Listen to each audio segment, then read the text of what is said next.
SIP versus lump sum investment, কোনটি আপনার জন্য ভালো? বন্ধুরা, বিনিয়োগের জন্য এসআইপি এবং লামসাম ইনভেস্টমেন্ট এই দুটি পদ্ধতি বেশ জনপ্রিয়, কিন্তু কোনটি আপনার জন্য সঠিক? আজ আমরা এই দুটি পদ্ধতির পার্থক্য এবং সুবিধা অসুবিধা নিয়ে আলোচনা করব। কিভাবে কাজ করে এসআইপি?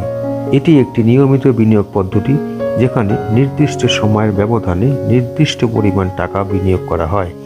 লামসাম এটি একেবারে বড় পরিমাণে বিনিয়োগের পদ্ধতি।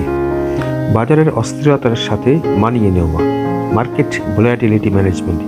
এসআইপি বাজারের ওঠানামায় রুপি কস্ট অ্যাভারেজিংয়ের সুবিধা দেয়। বাজার যখন কম থাকে বেশি ইউনিট কেনা যায় এবং গড় খরচ কমে। লামসাম এটি বাজারের সঠিক সময় বুঝে বিনিয়োগের উপর নির্ভরশীল। বাজার যদি বিনিয়োগের পরপরই নিচে নেমে যায় ক্ষতির ঝুঁকি থাকে। আর্থিক শৃঙ্খলা তৈরি করা, ফাইন্যান্সিয়াল ডিসিপ্লিন। এসআইপি নিয়মিত বিনিয়োগের মাধ্যমে সঞ্চয়ের অভ্যাস তৈরি হয়। লামসাম এটি শৃঙ্খলা তৈরিতে সহায়ক নয়, কারণ এটি এককালীন বিনিয়োগ। চক্রবৃদ্ধি সুদের প্রভাব, পাওয়ার অফ কম্পাউন্ডিং।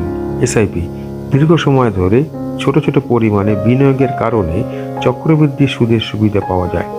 লামসাম একবারে বড় পরিমাণ বিনিয়োগ করা হলে চক্রবৃদ্ধি সুদের প্রভাব তাড়াতাড়ি শুরু হয়। কার জন্য উপযুক্ত? হু শুড চুজ পাট? এসআইপি যদি আপনার হাতে বড় অঙ্কের টাকা না থাকে, আপনি যদি নিয়মিত সঞ্চয় ও বিনিয়োগের শৃঙ্খলা তৈরি করতে চান, সেই ক্ষেত্রে লামসাম।